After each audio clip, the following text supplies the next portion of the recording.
A major warning sign has appeared ahead of the Monaco Grand Prix.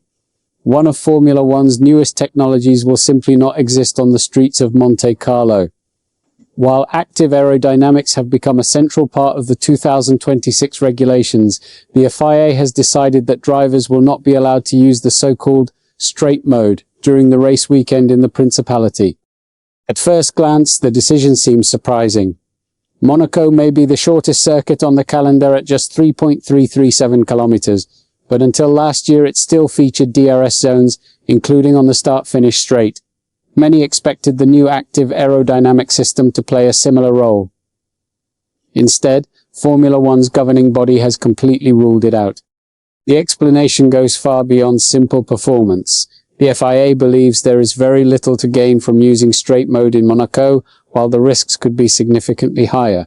Unlike other circuits, Monte Carlo does not offer sections that fully meet the criteria established for the use of the system. Safety, once again, has become the deciding factor. And this is where the situation becomes serious. Under the new regulations, straight mode is only allowed in areas where cars are not operating at the absolute limit of grip. Monaco presents the exact opposite challenge.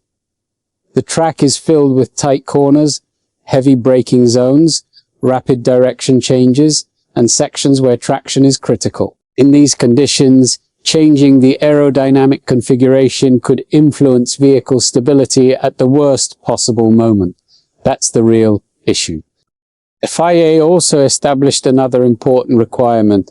Any straight mode activation zone must last at least 3 seconds. The goal is to avoid extremely short activations that would increase driver workload without providing meaningful performance benefits. Monaco's unique layout makes it difficult to satisfy that condition consistently, further strengthening the argument against its use. But the biggest concern remains safety. Straight mode reduces aerodynamic drag by approximately 20% and can increase top speed by as much as 20 kilometers per hour. On a wide circuit with large runoff areas, that may be manageable. In Monaco, where barriers sit just centimeters from the racing line and escape roads are almost non-existent, those extra speeds could create unnecessary danger. This changes everything. However, there is an important detail many fans may overlook. Straight mode is not the same as DRS. While both systems reduce drag, they serve different purposes. DRS was primarily an overtaking aid. Straight mode exists mainly to improve aerodynamic efficiency and reduce the energy needed to move the car.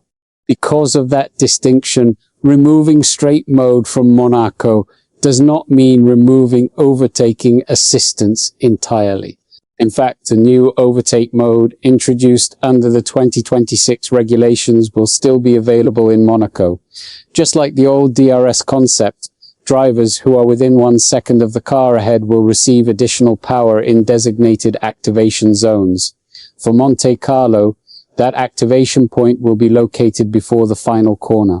The question now is whether that will be enough to improve racing at one of Formula One's most challenging venues, or if Monaco's unique nature will once again leave drivers searching for opportunities that simply do not exist.